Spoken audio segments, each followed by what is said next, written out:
How to make strawberries and strawberry crates. In today's video, we'll learn how to make strawberries and strawberry crates. We'll create the strawberries ourselves and fill them with beautiful colors.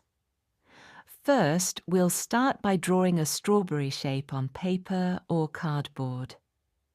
Next, we'll color the entire strawberry shape bright red. Be sure to fill it completely from top to bottom, because as we all know, strawberries are red in color. Once the red coloring is finished, we'll move on to the top part of the strawberry, where the leaves are. Start by painting the upper part white as a base. This will help the green color stand out better.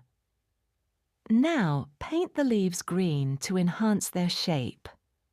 We'll create the leaf pattern using 7 sections or lobes for a realistic look.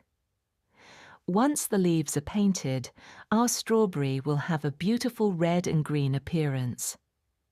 Finally, add small black dots all over the red part of the strawberry to represent the seeds,